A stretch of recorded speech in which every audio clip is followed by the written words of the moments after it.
Bienvenido, buscador de la verdad. Vamos a poner hoy un punto y final a esta aventura en la cual hemos indagado durante nada menos que 3 vídeos. Pero poner punto y final no significa olvidarnos del tema, ya que es probable que retomemos nuevamente esta historia en algún momento concreto y futuro. Obviamente, siempre y cuando obtengamos nuevos datos de interés.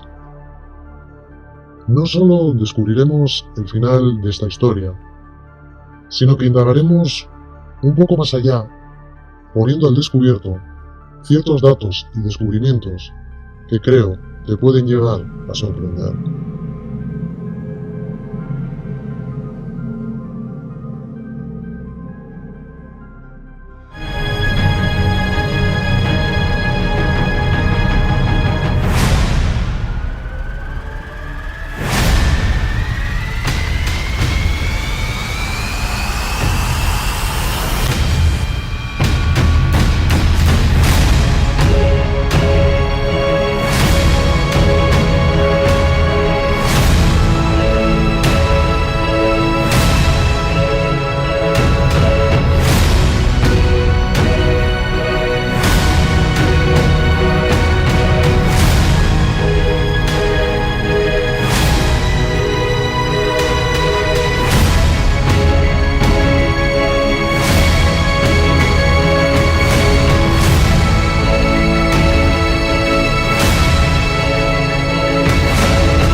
Antes de finalizar y dar un paso más allá, es importante continuar y ofrecer una serie de datos sobre el mismo viaje.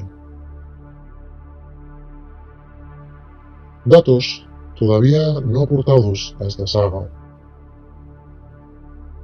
Debemos conocer, por ejemplo, que la atmósfera de Serpo se relata era similar a la de la Tierra y contenía los elementos de carbono, hidrógeno, oxígeno y nitrógeno.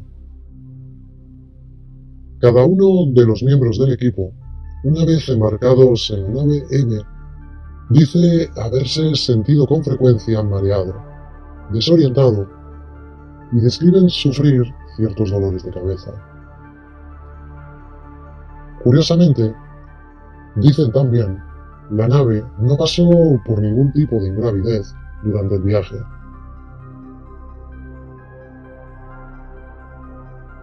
Y estamos hablando nada menos que de 9 meses de trayecto hacia el destino. Dato muy a tener en cuenta si pensamos, tal y como venimos analizando en el canal, que es probable que la Tierra se divida en sectores con diferentes razas y especies, y no en un universo de planetas y mundos como nos han hecho creer hasta ahora. Obviamente, son viables las dos opciones, y no seré yo quien te obligue a creer en una o en otra. A mí, desde luego, la primera, según lo visto hasta ahora, me parece la más razonable.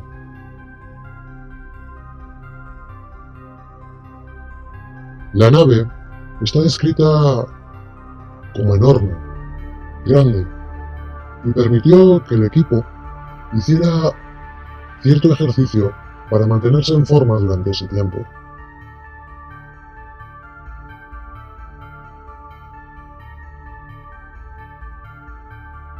Una vez que el equipo llega al planeta, les toma varios meses adaptarse a la atmósfera, aún con complicaciones como la respiración, que se vuelve un tanto forzada, y cierta pesadez muscular.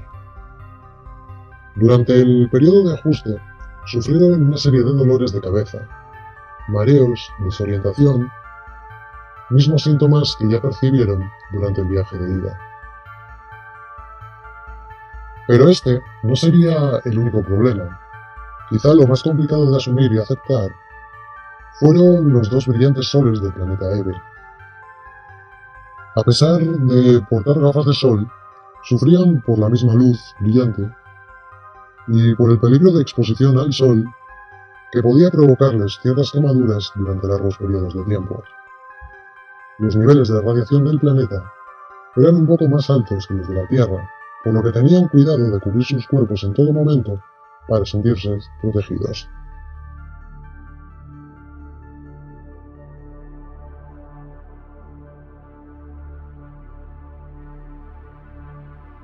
Una de las cosas que llamó poderosamente la atención es que estos seres no tenían formas de refrigeración, excepto en el término que los humanos describieron como industrial.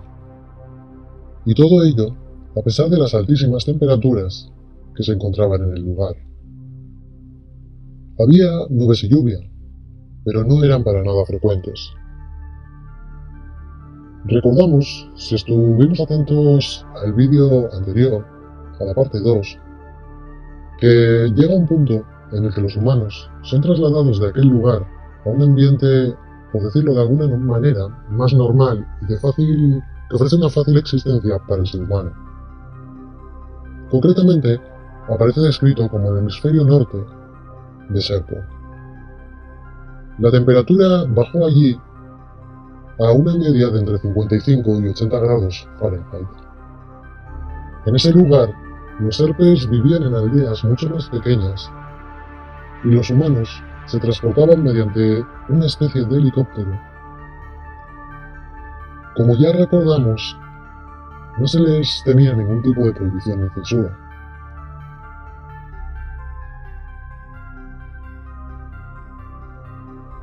El sistema de energía era también descrito como un dispositivo sellado que proporcionaba una especie de electricidad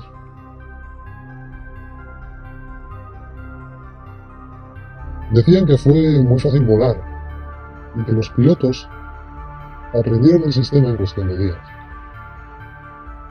Los seres, por su parte, tenían vehículos que flotaban sobre el suelo.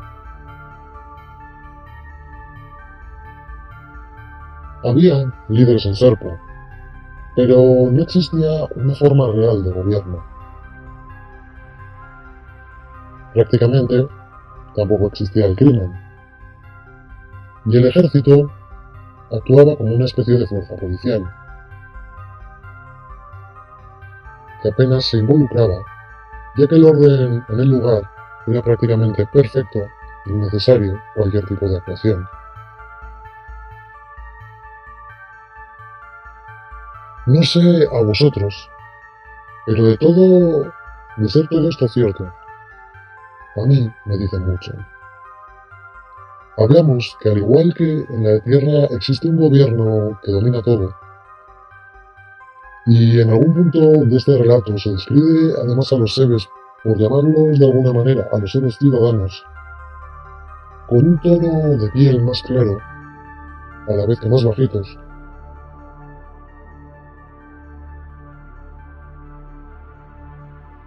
Y por el contrario, se describe a los seres gobernantes y militares con un tono más grisáceo y con una altura superior, diferenciándolos de alguna manera entre, vamos a llamarlos buenos y malos.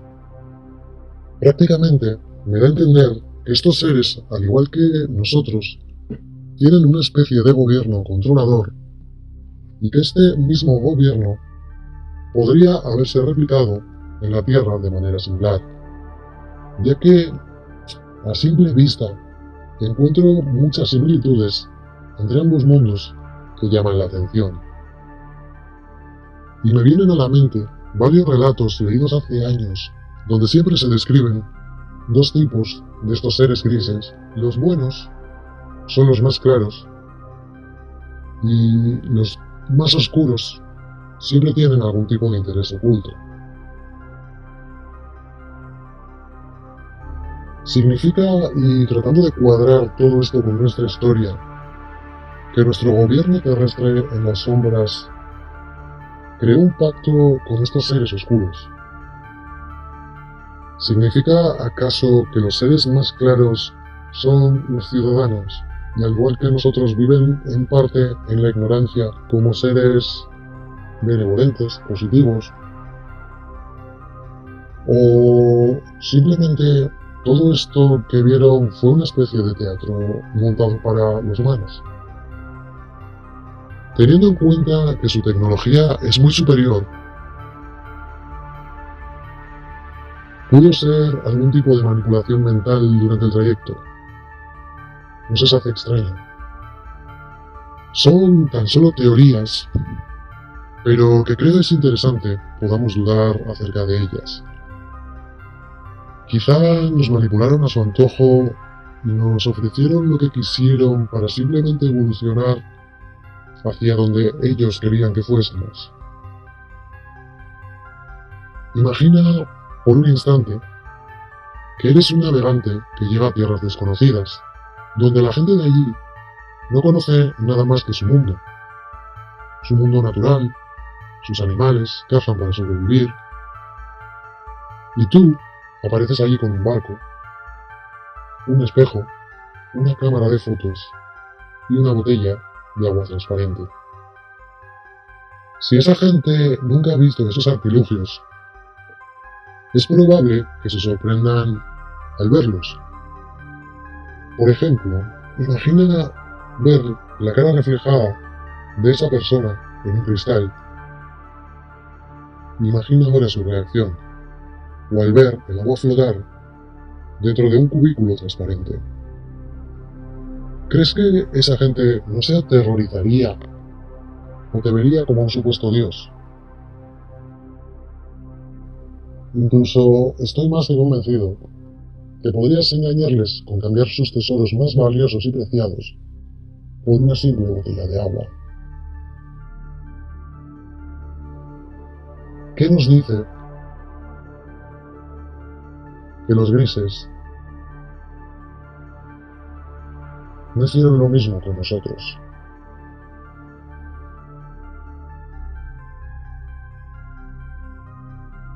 Pero vamos a proseguir y a dejar todo esto como un punto a tener en cuenta para el futuro. Se dice además que hubo reuniones regulares dentro de cada pequeña comunidad y a su vez había una gran comunidad que actuaba como el punto central de aquella civilización. No existía el dinero y cada Eve recibía lo que necesitaba, a pesar de no haber tiendas, centros comerciales o lugares de compra. Había una especie de zonas comunes de distribución donde estos iban a obtener lo necesario. Por otro lado, se narra que los niños siempre estaban aislados y los grises se dice que evolucionaron de otro planeta, no de ese planeta original llamado Serpo. El planeta natal, cuentan, estaba amenazado, tal y como vimos en la segunda parte, por una gran batalla con otra raza hace unos 3000 años.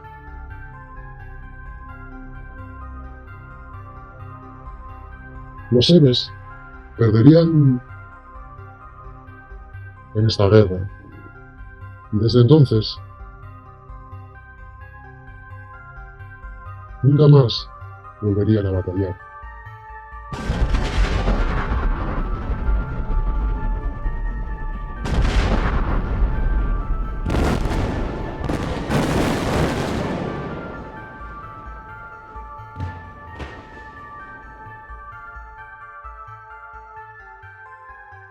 Estos seres tienen una civilización estructurada y muy estable. Cada macho tiene un compañero y se les permite reproducirse de la misma manera que a nosotros. Pero se limita a un número específico de niños, no pudiendo tener más de uno o máximo dos. De hecho, el equipo de ellos nunca vio una familia con más de 2 hijos. Los niños Eve maduraban a un ritmo exageradamente rápido y alarmante en comparación con los niños de la Tierra.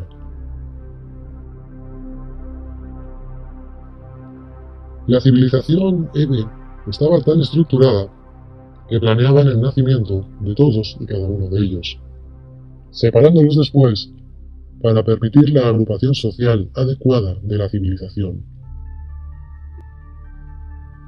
Estos no tenían una sola normativa, había un consejo de gobernadores, y este grupo controlaba cada acción de ese mundo.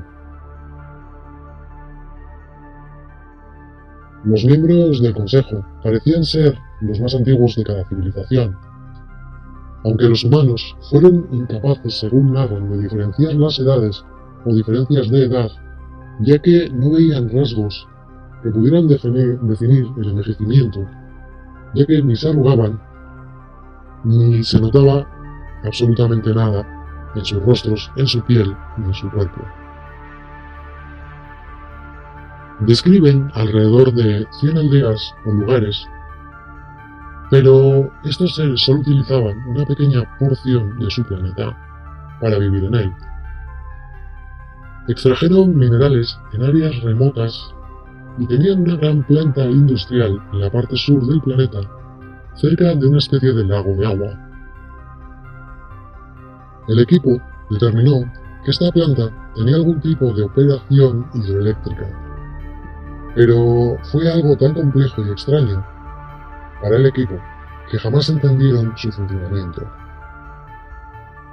Se podría definir como que fueron capaces de aprovechar el vacío y la nada para recuperar de ella una gran cantidad de energía. De hecho, las viviendas del equipo consistían en varios edificios pequeños que contenían electricidad alimentada por una pequeña caja, y esta pequeña caja proporcionaba toda la energía y potencia que se necesitaba, incluso para los artilugios traídos desde la Tierra.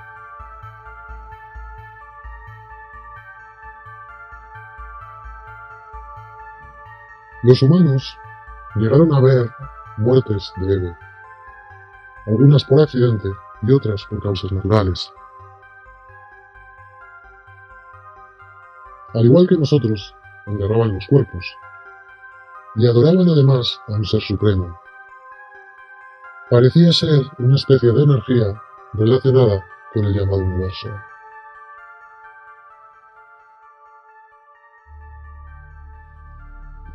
Y llegó 1978, el año escogido para el retorno a la Tierra, en un viaje que curiosamente para retornar tomó 7 meses en vez de los 9 iniciales. La tripulación llegó concretamente el mes de agosto, al lugar exacto donde embarcaron. Así pues, los 8 miembros restantes del proyecto estuvieron un año en cuarentena en una instalación espacial especial ubicada en Los Álamos, tiempo durante el cual serían interrogados y entrevistados sobre la experiencia del proyecto, recopilando la información necesaria durante más de 3.000 páginas de informes confidenciales.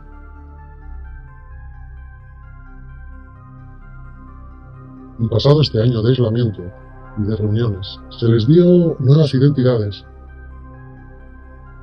una gran cantidad de dinero y la posibilidad de regresar al servicio militar o, por el contrario, a retirarse.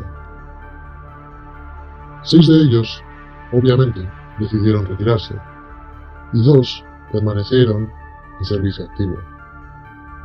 A fecha de hoy, todos ellos han muerto. Entre los datos relatados encontramos muestras de la escritura Ebe, tal y como verás en esta imagen. Dos de los tripulantes optaron por permanecer en Serpo. Su destino actual y su estado es completamente desconocido, y se dice que los Evans no volvieron a contactar con la Tierra, algo de lo cual tengo serias dudas y veremos más adelante el porqué. Y ahora que esta historia termina, supongo que las dudas te acechan. Y es normal, Ves esta historia y cuestionas todo tipo de realidades. ¿Tan manipulados hemos sido? ¿Es real todo lo que vemos?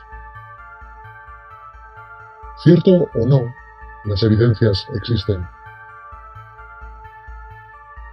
Y quiero traerte ahora unos datos y detalles de cómo el ser humano podría haber evolucionado con dicha tecnología y estudios. Y vamos a ir a lo grande. Cuando se habla del fenómeno OVNI, la gran mayoría de personas piensan y asocian siempre un OVNI con seres del espacio. Pero muchos tenemos otras puertas abiertas. Y una de ellas, como ya os mencioné, es la teoría de que los ovnis pueden ser terrestres, creados tanto por los ejércitos de algunos gobiernos o directamente seres de otras áreas de la misma Tierra.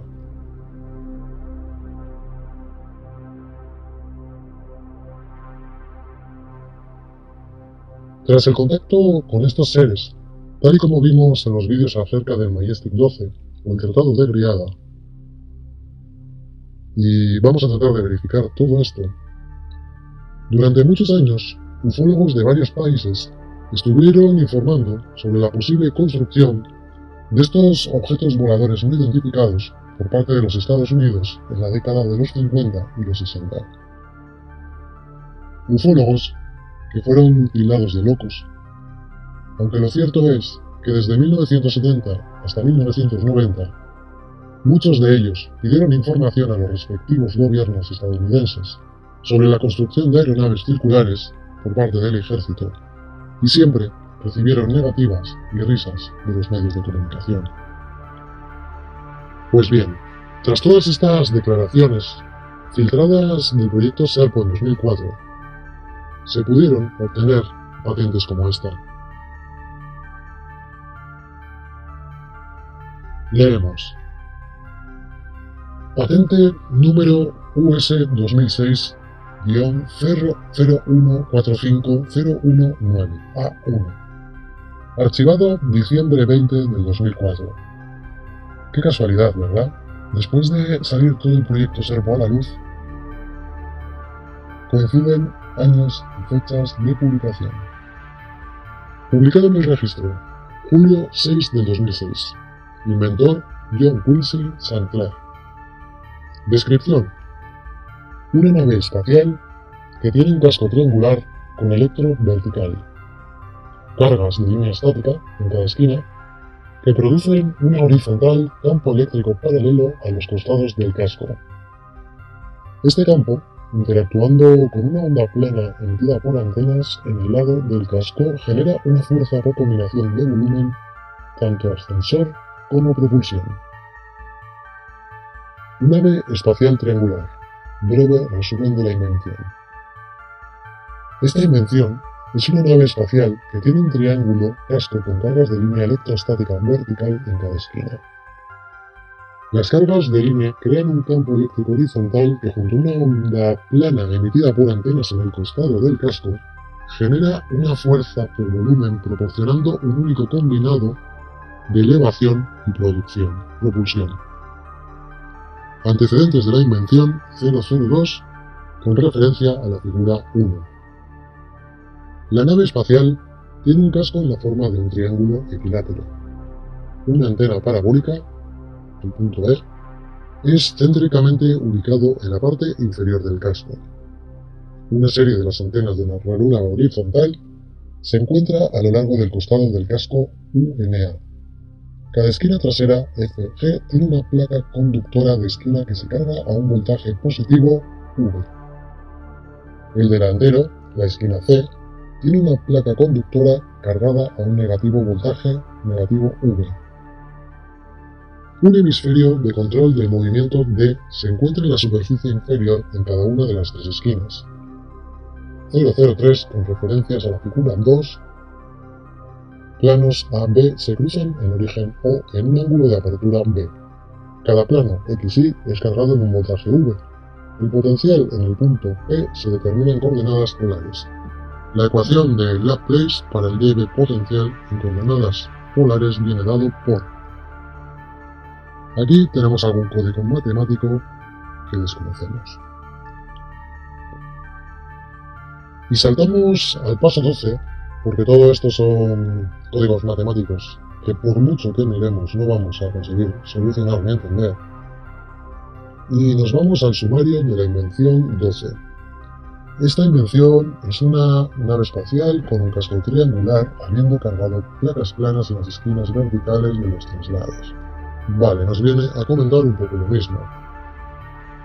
Algo interesante, esta combinación de campos produce una fuerza de espacio-tiempo tanto en tiempo vertical como horizontal, tal que la nave espacial reciba una fuerza de elevación y una fuerza de propulsión.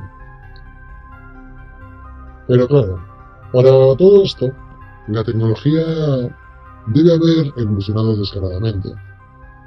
Por eso, esta patente, que es real y tú mismo la puedes comprobar, describe muy bien esas naves triangulares que siempre se han visto y se han clasificado como ovnis. Pero para llegar a este punto, primero debió haber una evolución más simple, más básica, y que quiero que veáis en estas grabaciones.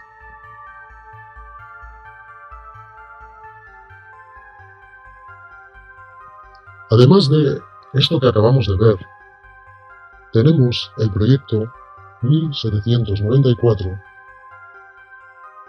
que fue una especie de intermedio entre la nave triangular y la anteriormente mencionada.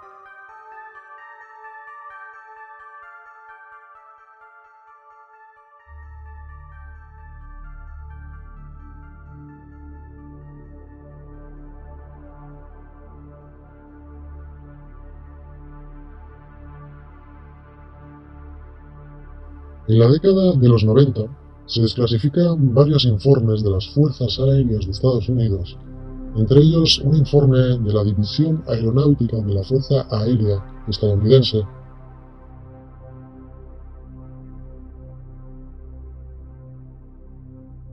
El proyecto USAF 1794, conocido también por el proyecto BAC.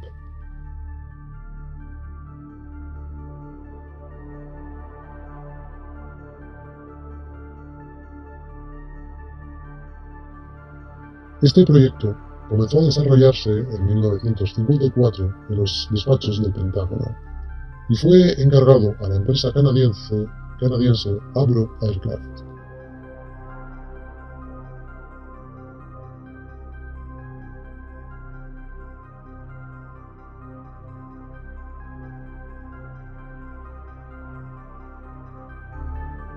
Concretamente el 2 de abril de 1955, finalizando él mismo el 31 de mayo de 1956.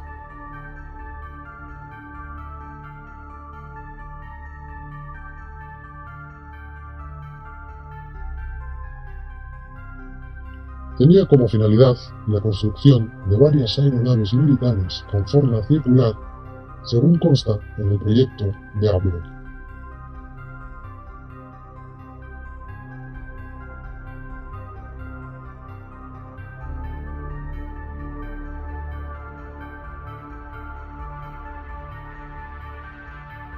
Debían poder despegar tanto en vertical como en horizontal, con capacidad para al menos 10 ocupantes.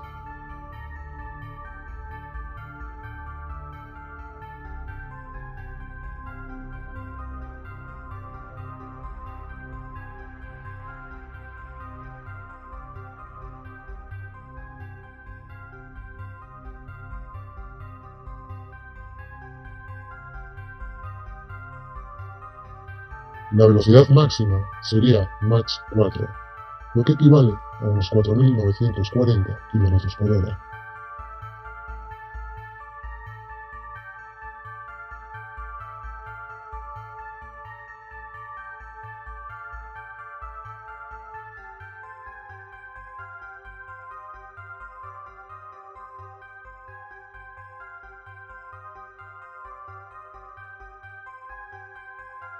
Y debería alcanzar más de 30.000 metros de altura, algo sumamente increíble para aquellas épocas.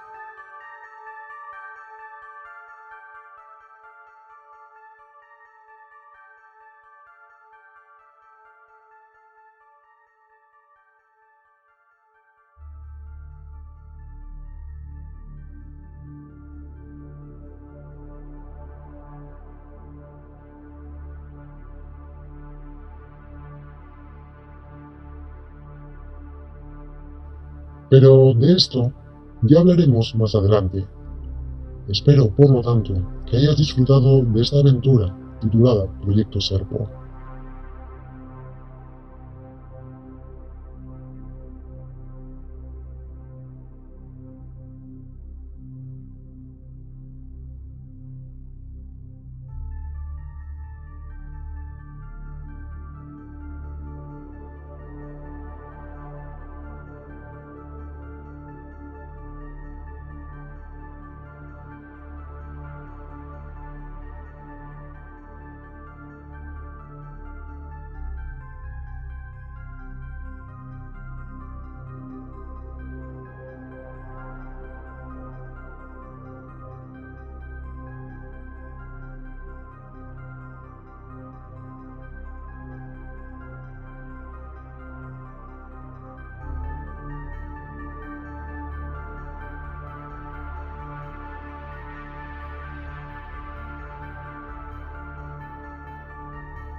Y recuerda que, si tienes mente abierta, eres bienvenido al canal. Estoy encantado de que estés al otro lado. Gracias por unirte y por participar en nuestra comunidad. Juntos viajaremos en busca de la verdad y da por hecho que la encontraremos.